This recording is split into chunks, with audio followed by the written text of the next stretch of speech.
Hola chicos, en el presente video abordaremos conceptos básicos que se utilizan en inmunología. Varios de ellos ya fueron explicados en la clase anterior, pero de cualquier manera los vamos a revisar y vamos a reforzarlos.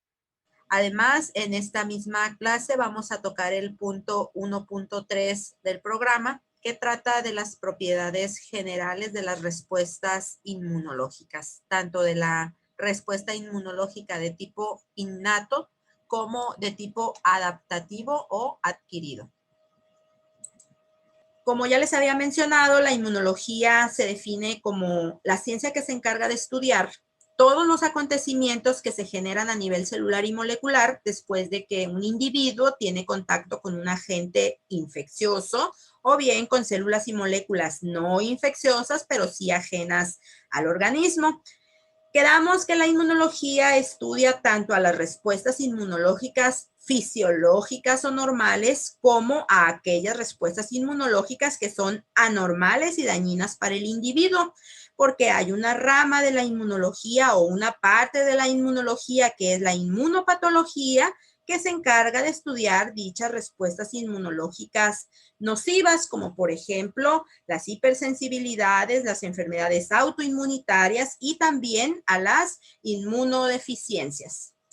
Saben ya que el término inmunidad se ha utilizado a lo largo de la historia para referirse a un estado de protección o resistencia contra enfermedades de origen infeccioso, pero cuando en 1901 Bordet demostró que ciertas sustancias no infecciosas, como por ejemplo los glóbulos rojos, eran capaces de inducir respuestas inmunológicas, el término inmunidad se amplió y actualmente también este término se refiere a un estado de resistencia contra células y moléculas extrañas para el organismo, aun y cuando éstas no sean infecciosas.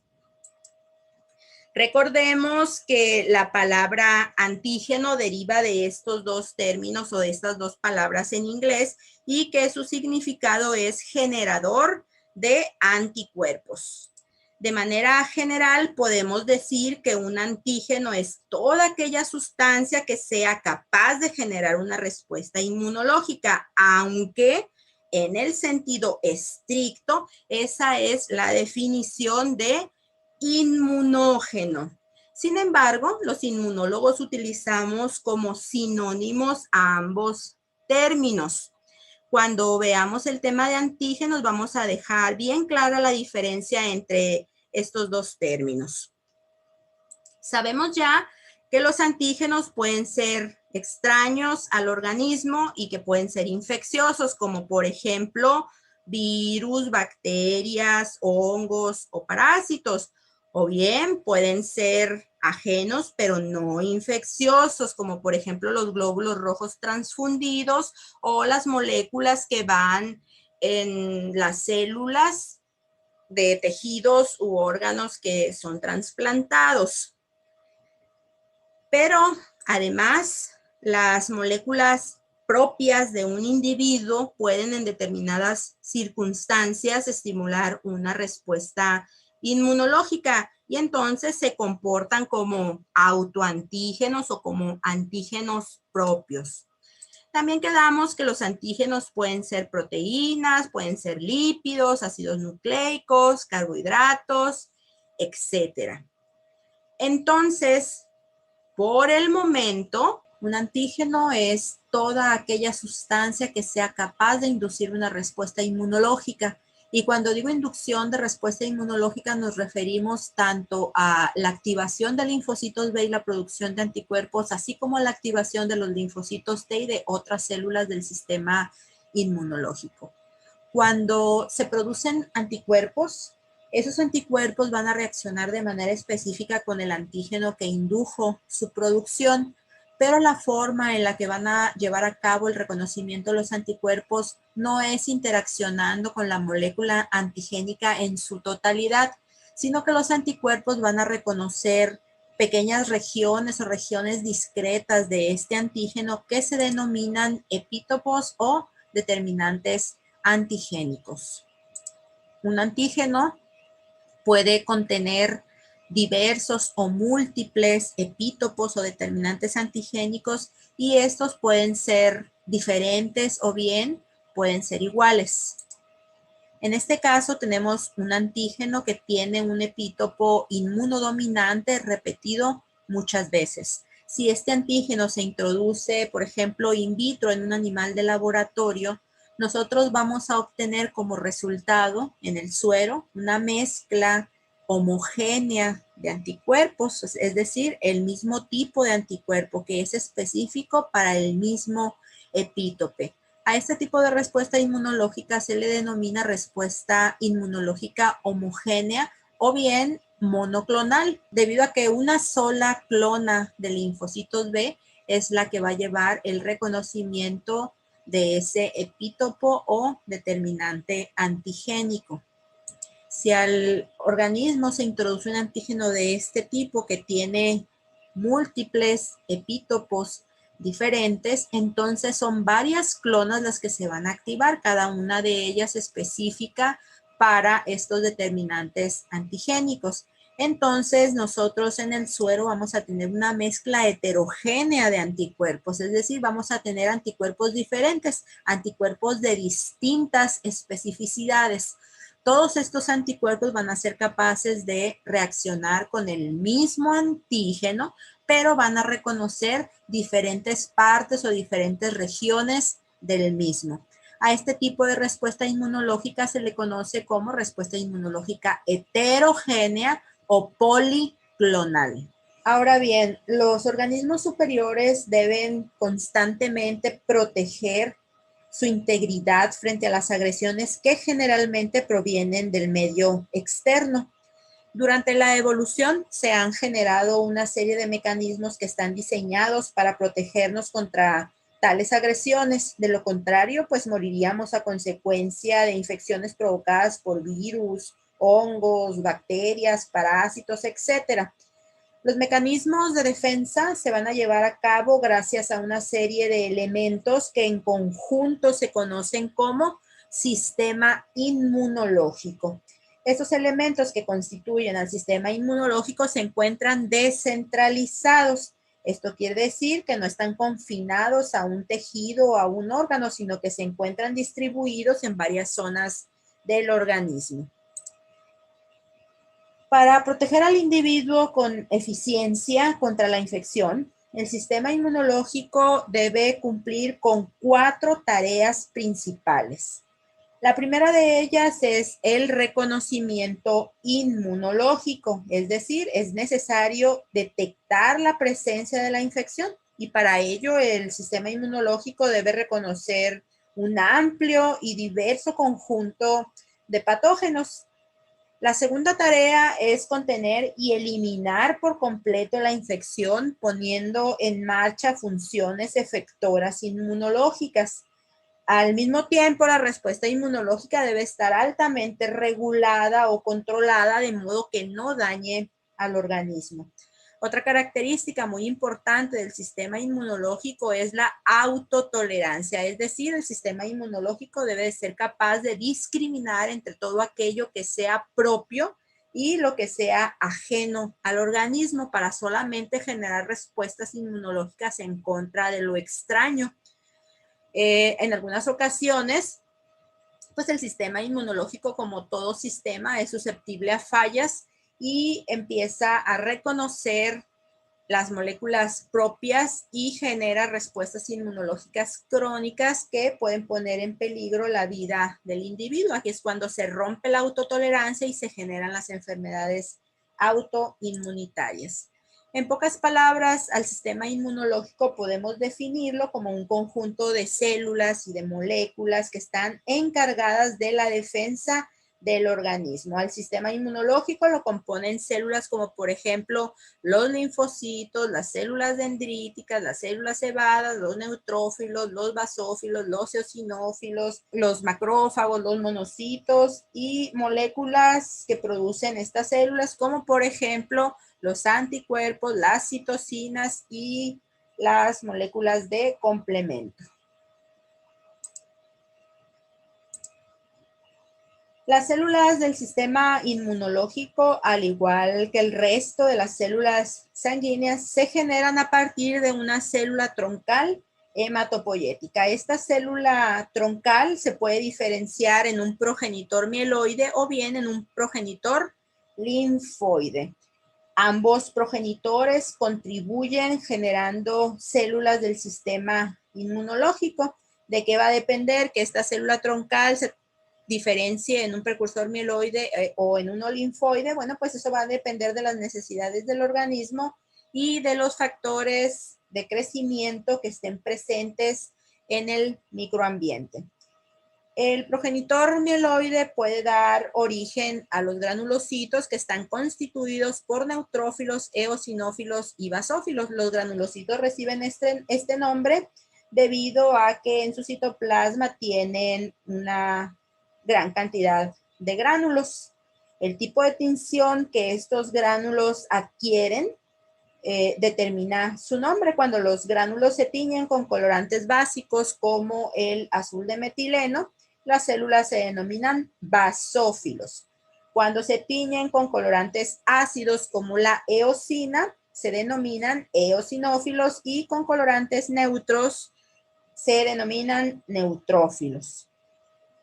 El progenitor mieloide también puede dar origen a los mastocitos, conocidos también como células cebadas. Del progenitor que da origen a las células cebadas no se conoce mucho, y se sabe que las células cebadas salen inmaduras de la médula ósea y entran a los tejidos, y ahí en los tejidos completan su proceso de maduración. El precursor mieloide también da origen a los monocitos. Estos monocitos son células circulantes, y cuando esta célula abandona la circulación porque es atraída a un tejido, ahí en el tejido se va a diferenciar en un macrófago. Por su parte, el precursor linfoide puede dar origen a 3 tipos de linfocitos, que son los linfocitos T, los linfocitos B y los linfocitos o células natural killer. Los dos primeros, es decir, los linfocitos T y los linfocitos B, son células protagonistas de la inmunidad adaptativa. Estas células poseen receptores sobre su superficie que les permiten reconocer de manera altamente específica o particular a los diferentes antígenos. Esos receptores son el BCR y el TCR.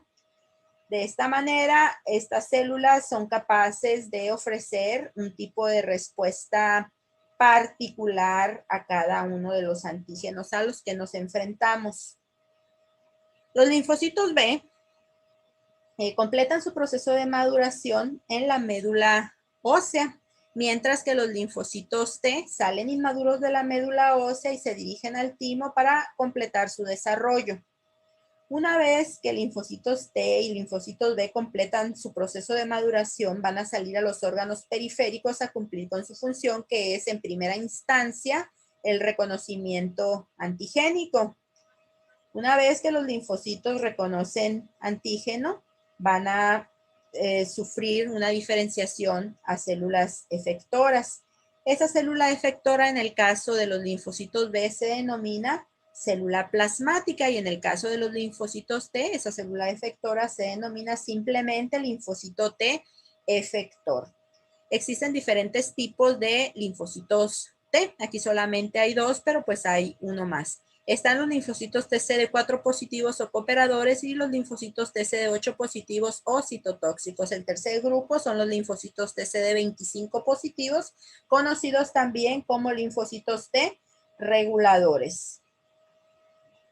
Ahora bien, dentro de los linfocitos TCD4 o cooperadores existen diversos subtipos. Están los linfocitos TH1, los linfocitos TH2, los linfocitos TH17. La diferencia entre ellos es el tipo de citocina que producen. Eso lo vamos a ver un poquito más adelante.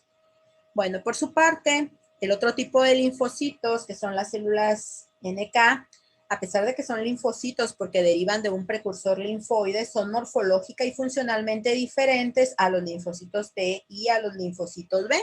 Morfológicamente son más grandotes, tienen una mayor cantidad de gránulos en su citoplasma y no poseen ni BCR ni TCR.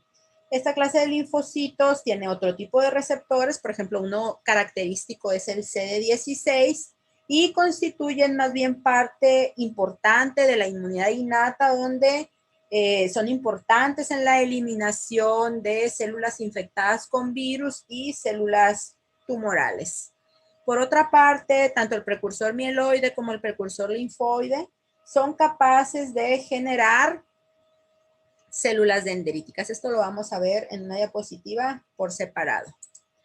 En este caso tenemos células del sistema inmunológico que están agrupadas básicamente de acuerdo a su origen. Tenemos a los tres tipos de linfocitos que acabamos de mencionar, que son los NK, los linfocitos T, que se van a diferenciar una vez que reconozcan antígeno a linfocitos T efectores, y a los linfocitos B, que una vez que se activan, proliferan y se diferencian a una célula plasmática productora de una gran cantidad de anticuerpos. Tenemos a los fagocitos mononucleares, que están compuestos por los monocitos, que son la versión circulante, y los macrófagos, que son monocitos que se han diferenciado en este tipo de célula cuando llegan a los tejidos. Tenemos a los granulocitos, que ya vimos que estaban compuestos por los neutrófilos, los eosinófilos y los basófilos, y a los mastocitos o células cebadas. No hablamos mucho, pero vamos a hablar más adelante, especialmente de las células dendríticas, que juegan un papel muy importante en el sistema inmunológico. Existen diferentes tipos de células dendríticas, dentro de las cuales podemos mencionar a las foliculares, a las plasmacitoides, a las interdigitantes, intersticiales y a las células de Langerhans. Ahora bien, la capacidad de un individuo para mantenerse libre de infección depende de dos tipos de inmunidad. Tenemos la inmunidad innata y tenemos la inmunidad adaptativa. Hay un tipo de resistencia que es natural y que está lista para actuar desde antes del contacto antigénico. Es el caso de la inmunidad innata, conocida también como inmunidad natural. También hay un tipo de resistencia que el individuo va a llegar a desarrollar durante el transcurso de su vida después de que se exponga a diferentes antígenos, y en este caso nos referimos a la inmunidad adaptativa, que también se conoce como inmunidad adquirida.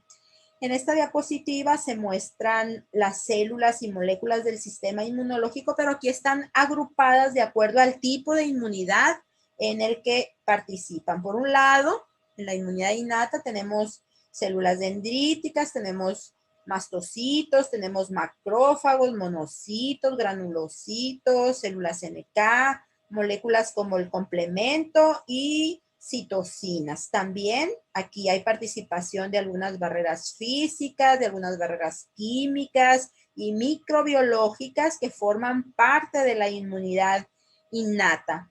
Mientras que los linfocitos T y los linfocitos B son los protagonistas de la inmunidad adaptativa. Cabe mencionar que los linfocitos T y los linfocitos B, si bien es cierto, son las estrellas de la película en la inmunidad adaptativa, no son las únicas células que participan. Aquí en la inmunidad adaptativa también participan las células de la inmunidad innata, solo que van a actuar potenciadas o amplificadas sus funciones por estas células T y B. Ahora bien, las células de la inmunidad innata están listas para actuar y en número suficiente desde antes de la exposición antigénica, por lo que tras el contacto con el antígeno, este tipo de inmunidad va a responder de inmediato, cuestión de minutos o pocas horas después de la entrada del antígeno. Este tipo de inmunidad, la inmunidad innata, es la que controla a la mayor parte de los antígenos a los que nos exponemos. Por el contrario, los linfocitos T y los linfocitos B no están listos para actuar ni tampoco están en número suficiente antes del contacto antigénico. Tiene que haber o tiene que existir una exposición antigénica para que los linfocitos que se encuentran en estado de reposo se activen luego proliferen y posteriormente se diferencien a células efectoras. Es por ello que este tipo de inmunidad se desarrolla más lentamente. Para, por ejemplo, detectar la producción de anticuerpos en sangre, se requieren aproximadamente 7 días. Es importante resaltar que la inmunidad adaptativa va a entrar en acción solamente después de que la inmunidad innata sea superada por el antígeno. Y es la misma inmunidad innata la que va a estimular a la inmunidad adaptativa. En otras palabras, sin una inmunidad innata previa, no hay inmunidad adaptativa. La inmunidad adaptativa cuenta con algunas ventajas sobre la inmunidad innata. Por ejemplo, los linfocitos son las únicas células del organismo capaces de recordar, entre comillas, un encuentro previo con un antígeno y de esta manera responder más vigorosamente en encuentros posteriores con el mismo antígeno. A esto se le denomina memoria inmunológica. Además, los linfocitos ofrecen un tipo de respuesta particular. ¿Por qué? Porque hay una clona con un receptor específico para cada antígeno e incluso para cada epítope de un antígeno.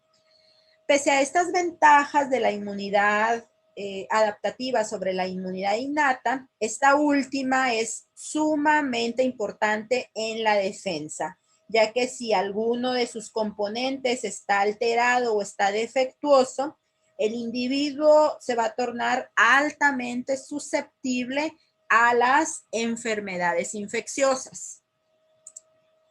Entonces, resumiendo, podemos decir que la inmunidad innata cumple con dos funciones sumamente importantes.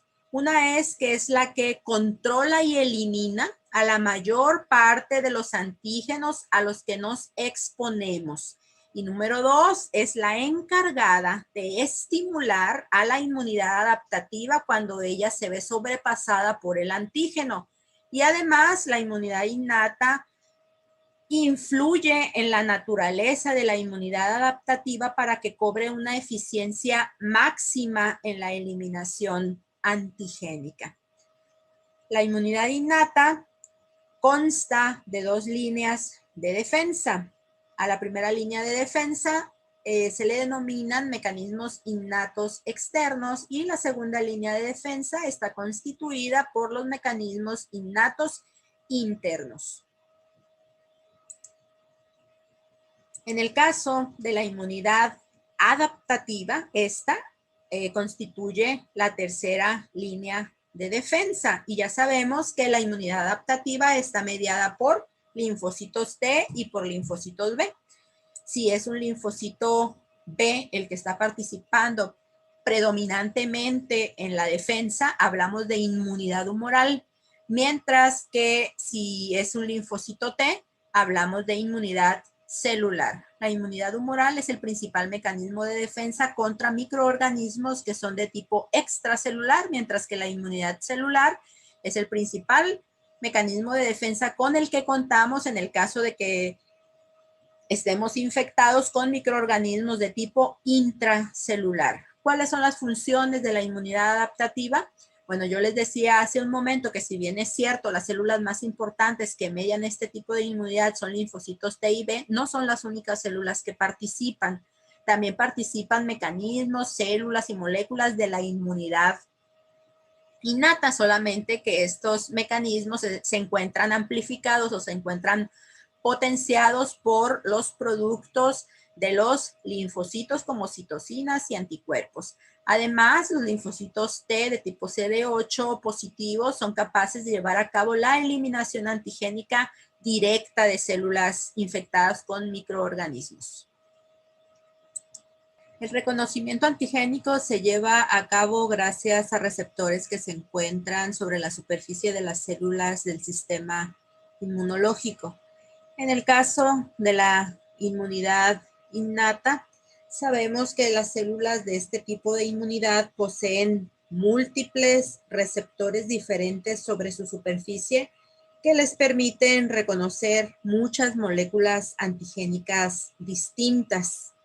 Los linfocitos, por su parte, poseen receptores idénticos entre sí sobre su superficie, así que reconocen a un solo antígeno específico o a un solo epítopo de un antígeno.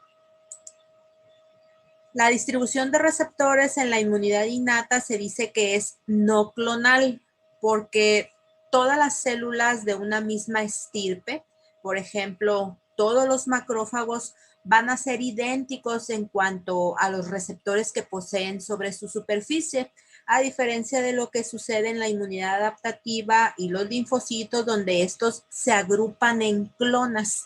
Podemos definir a una clona de linfocitos como un conjunto de células que comparten entre sí el mismo receptor. Todo ese conjunto de células son específicas para el mismo antígeno y el receptor de esta clona va a ser diferente al receptor de otras clonas. Por eso se dice que aquí en la inmunidad adaptativa la distribución de los receptores es clonal, es por clonas. Ahora, en cuanto a la diversidad de receptores o a la cantidad de receptores que existen en la inmunidad adaptativa, bueno, pues esta diversidad es muy amplia, va desde 10 a la 9 hasta 10 a la 11 receptores diferentes, lo que significa que hay esa misma cantidad de clonas y que se pueden reconocer 10 a la 9 a 10 a la 11 epítopos diferentes. Prácticamente nada se le escapa a la inmunidad adaptativa porque es capaz de reconocer una gran cantidad de antígenos diferentes. En cambio, en la inmunidad innata, la diversidad de receptores es mucho más limitada. 10 a la 3, lo cual se traduce en que las células de la inmunidad innata serán capaces de reconocer únicamente 10 a la 3 estructuras antigénicas diferentes. En esta imagen observamos que el tejido hepático está siendo víctima de una agresión por un virus. También observamos que en la zona de infección se encuentran concentradas una serie de moléculas y una serie de células que están intentando eliminar a este virus. Algunas de estas células son residentes normales del tejido, mientras que otras células y moléculas llegan de los vasos sanguíneos cercanos y salen de ellos llegando a la zona de infección para intentar ayudar a la eliminación antigénica. Estas células y esas moléculas salen del vaso sanguíneo atraídas por una gran cantidad de sustancias químicas que se están generando en la zona de lesión. A ese proceso de atracción de las células sanguíneas desde el vaso sanguíneo hasta el sitio de la infección se le conoce como quimiotaxis, y a la salida de las células del vaso sanguíneo a través de las células endoteliales que revisten al vaso sanguíneo se le conoce como extravasación o diapédesis. A la respuesta colectiva y coordinada de todas estas células y moléculas del sistema inmunológico se le conoce como respuesta inmunológica. Ahora bien, la respuesta frente a una lesión o a una infección se manifiesta como inflamación. La inflamación consiste en la dilatación y en el aumento de la permeabilidad de los capilares sanguíneos con abundante migración de células a los sitios afectados y también con una salida abundante de líquido hacia los tejidos afectados. La finalidad de que se desencadene un proceso inflamatorio es desencadenar mecanismos para destruir al patógeno y para que se lleve a cabo la reparación tisular. Un proceso inflamatorio se acompaña de rubor, de tumor, calor, dolor y pérdida de la función. La diapéresis o extravasación es cómo las células van a migrar a través del endotelio vascular hacia los sitios donde son requeridas para colaborar en la eliminación antigénica. Y es esta migración se realiza de una manera ordenada. Como primer paso, las células circulantes se van a marginar sobre las paredes de los vasos sanguíneos y se van a unir al endotelio vascular.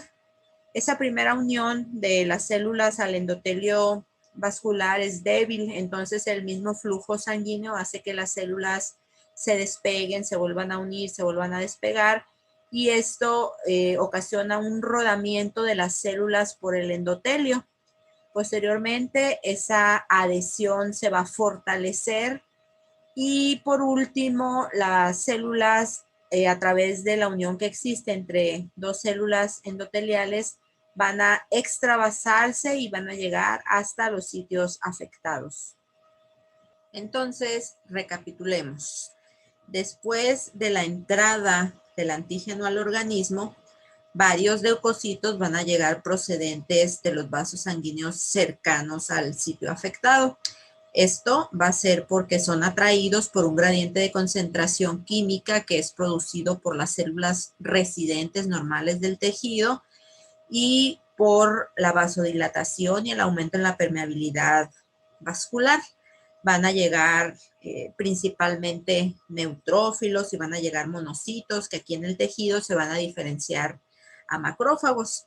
Cuando la respuesta inmunológica esté más avanzada y ante la persistencia del antígeno, también van a llegar a este sitio linfocitos T y linfocitos B.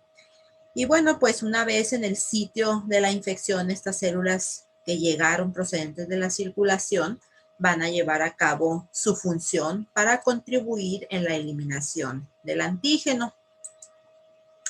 Los fagocitos, como por ejemplo los neutrófilos y los macrófagos, ya sabemos que van a ingerir a los antígenos mediante un proceso ordenado que se denomina fagocitosis. Inicialmente, el antígeno se va a unir a la superficie del fagocito y será interiorizado en una vesícula llamada fagosoma.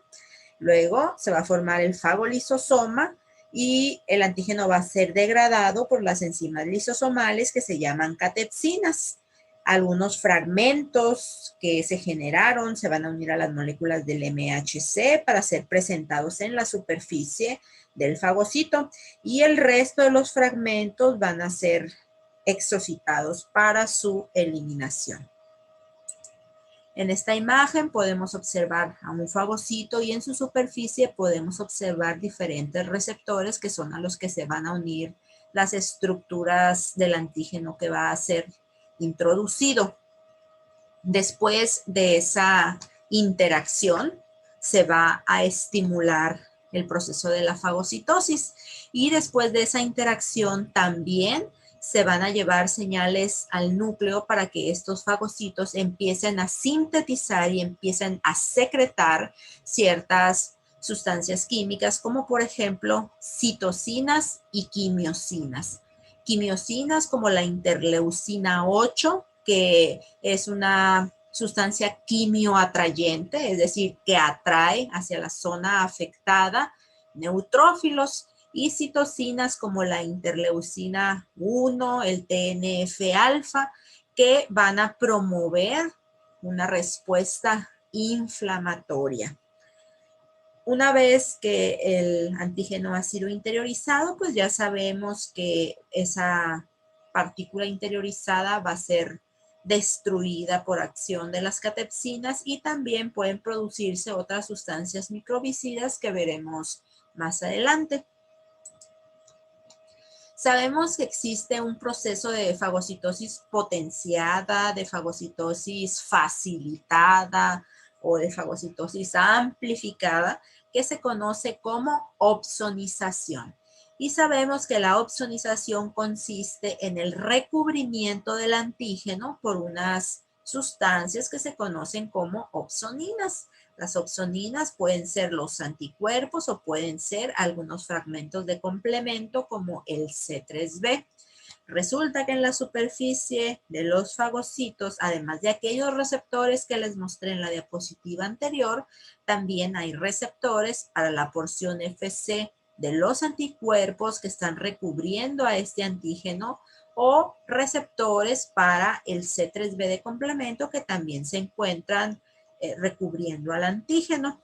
La unión entre estos receptores sobre el fagocito con el anticuerpo y con el C3b son uniones más fuertes que la interacción de aquellos receptores que les mostré con cierta estructura antigénica, y es por eso que cuando el antígeno se encuentra forrado con opsoninas, el proceso de la fagocitosis se facilita. Aquí les dejo las definiciones de inflamación, de quimiotaxis, de diapédesis o extravasación, de opsonización, de opsoninas, para que ustedes las revisen con detenimiento y reflexionen acerca de estos conceptos.